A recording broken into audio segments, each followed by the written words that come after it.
Grammar Girl here. I'm Mignon Fogarty, your friendly guide to the English language. We talk about writing, history, rules, and other cool stuff. Because of the holidays, you're getting this on Monday instead of Tuesday. We're going to do the same thing next week, and then we'll go back to the regular schedule. Today, we'll talk about the word home and its meaning beyond just a structure. And then we'll talk about false friends, words in different languages that don't mean what you think they mean. As many people head home for the holidays, it brings up the question of exactly what home means to us. Not just why individuals are willing to brave the perils of modern holiday travel to get there, but also what the concept of home has meant to us over the history of English. It's perhaps not that surprising that the word home is an old one, dating back to Old English ham or hamam. A similar word is also found in many languages related to English, such as the German Heim or the Swedish Hem, which tells us that it's a very ancient way to talk about where we're from, predating English by thousands of years. In the word's earliest use, it referred not just to a single home, but more often to a village or small collection of dwellings that formed a community. This is why many settlements during Old English times in the 6th and 7th centuries included the word home as part of their names, something that was preserved in modern place names that have a ham ending, as in Birmingham or Goodmanham. In essence, these place names originally meant something like dwelling place of the Goodman clan. Over time, this sense of a collective village dropped out of use, and the word developed its more typical meaning today of a fixed place where a person or family resides. However, the idea of belonging and community that the word first evoked persists in the way we feel about the places we come from being more than just a matter of geography. This community sense of home is why, when you ask someone where they're from, most people interpret it as a question of heritage and identity, not just the physical location where they were born. For instance, in a study that asked adolescents in Australia to answer the question, "Where are you from?" researchers found that out of 605 responses, relatively few simply stated a geographic place. Most respondents also added details about why they saw their identity tied to their homeland, ranging from, "I'm from Australia because it's where I belong," to "Australia because it's the best place in the world." The strong tendency to talk about much more than a physical location in answering the question suggests that home is about more than geography. It's about our psychological and emotional experience of a place, something that harkens back to its original, more collective meaning. Well, many of us travel back home for the holidays. Most of us don't have the good fortune of returning home to a mansion. We simply inhabit a house. But at one point in time, a house and a mansion meant much the same thing, simply a dwelling place. To understand the understated mansions of our past, we have to look back at the history of Anglo-Norman rule over England, starting in the 11th century with the arrival of William the Conqueror. After the Norman invasion, a dialect of French became the language of government in England for several centuries, which brought a lot of French words, including maison, meaning house, into English. This word was from the classical Latin word mansion, meaning house or dwelling, and both words were brought into English as borrowings via French after the 12th century. But as often happened with French words when they had competing English counterparts, as in the already existing word house, the French word became gradually associated with the better, grander version of the thing the native English word described, despite having started off with much the same meaning. So mansions became the places a lord lived, and everyone else just lived in plain old houses. A similar process of associated French fanciness explains why we have dual names for animals and animal meat. For instance, pig versus pork and cow versus beef. The word referring to the animal as served on a platter, pork or beef, is typically the French borrowing, Often what it was called when being served to the fancy folks by the servants who only talked about pigs and cows among themselves in the kitchen. While maps pinpoint geographic spaces, places on a map are much more than longitude and latitude. Our ideas about what going home really means is bound up with a long history, as well as with our own experiences and connections. So whether you are headed to a house or a mansion this season, the most important thing to remember is that the original meaning of home centered on community, and that's what the holidays should really be about.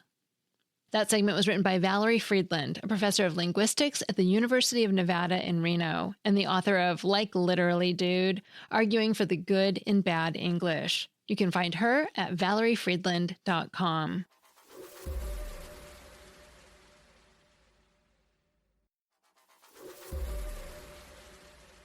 Imagine your new neighbor, an English language learner from France, is helping you paint your living room. If you can't reach high enough to paint the trim, you could say, "Would you drag that chair over here?" Now, if your friend hasn't learned the English word chair yet, you might leave him wondering if your intentions are painting or something more sinister. That's because in French, chair, spelled C-H-A-I-R, but pronounced chair, doesn't refer to something you sit on, or in this case, stand on, to reach a high place. In French, chair means flesh. Yikes! Welcome to the wild world of false friends in language. So what are these false friends? No, we're not talking about someone who says nice things to your face but then gossips about you behind your back. False friends are words that look or sound super similar in different languages but mean totally different things. Ever have a twin spotting moment? You know, when you see someone who looks exactly like your friend, but then they turn around and nope, total stranger. That's exactly what happens with false friends in language. These words in other languages resemble words in English, so our brains think, oh, I know this. But just like with that stranger who looks like your friend, you might be in for a surprise. Let's meet some of these deceptive doubles that cause chaos in conversations. In Spanish, sopa looks and sounds a lot like our word soap, right? Well, nope, it actually means soup. So no, your Spanish-speaking friend isn't actually confessing to having soap for dinner. Here's another Spanish trickster, éxito. If you use this word to ask someone where the exit is, you're likely to get a puzzled look in return. That's because éxito doesn't mean exit in Spanish. It means success. So, ¿dónde está éxito? Literally means, where is success in Spanish? It's more of a philosophical question than a practical one that will help you find the door. If you're on a business trip in Mexico and you turn up late for a meeting, it's probably best not to say, "Estoy tan embarazada," as you rush into the conference room. You haven't actually expressed shame, you've just told the whole room, "I'm so pregnant." In Spanish, embarazada doesn't mean embarrassed. It means pregnant. Whoops. Next, imagine you leave the theater crying after seeing an emotional roller coaster of a movie. Your companion comments in French, "Ah, si, sensible." Why would he call you sensible for crying, as if he's complimenting your good judgment? Well, he's actually saying you're a person who feels deeply. Sensible in French means sensitive. You might also want to avoid telling a French-speaking person who comments about often seeing you walk your dog down the street that you're trying to make a habit of it. You, of course, mean that you're trying to make a habit of walking more, a good thing. But in French, habit, spelled like habit, doesn't refer to a regular practice. It means clothing or costume. Your French acquaintance might worry that you're secretly Cruella de Vil. And if you're in Germany and someone offers you rat, don't worry, they're not trying to serve up a rodent on a silver platter.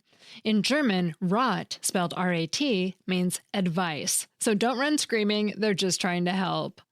And if a German is getting a gift to deal with a rodent, they aren't trying to be nice. Gift means poison in German. So you might be wondering how words got so mixed up across languages. Well, there are a few really cool reasons. First, there's the evolution effect. Sometimes words begin from the same ancient root, like Latin, but evolve differently in various languages. It's kind of like how you and your siblings might have the same parents and upbringing, but different personalities. Then there's the borrowing blur. Languages love to borrow words from each other, but sometimes they change the meaning slightly or completely when they do. Coincidence plays a role too. Sometimes words just happen to look or sound similar by complete accident. So why is English the rebel child of European languages? The answer lies in English's unique and somewhat dramatic history. Although most European languages grew up like siblings under one roof, sharing Latin roots and constantly influencing each other, English had a more complicated childhood. Born into a Germanic family, like German and Dutch, as we said in the previous segment, English was suddenly thrust into a strange situation in 1066 when the Norman conquest brought French-speaking nobles to rule England. For about 300 years, England was like a house where the nobles upstairs spoke French, while the common folk downstairs spoke Old English. This linguistic split personality helped English develop in ways its European cousins didn't. But there's even more to the evolution of English. While other European languages kept their pronunciation relatively stable, English decided to shake things up like a rebellious teenager. Between the 1400s and 1600s, that's roughly the period between Chaucer and Shakespeare, English went through its own dramatic phase called the Great Vowel Shift, where the pronunciation of vowels changed. It had a profound effect on how we pronounce and spell English words today. So the next time you're learning a new language and find yourself in an awkward situation because of a false friend, remember you're not alone. These linguistic mix-ups have been confusing and amusing language learners for centuries. They're like the practical jokes of the language world, frustrating sometimes, but they make for great stories later. That segment was written by Karen Lundy, a former Quick and Dirty Tips editor who's crafted hundreds of articles on the art of writing well. She was an online education pioneer, founding one of the first online writing workshops. These days, she provides writing tips and writing coach services at helpmewritebetter.com.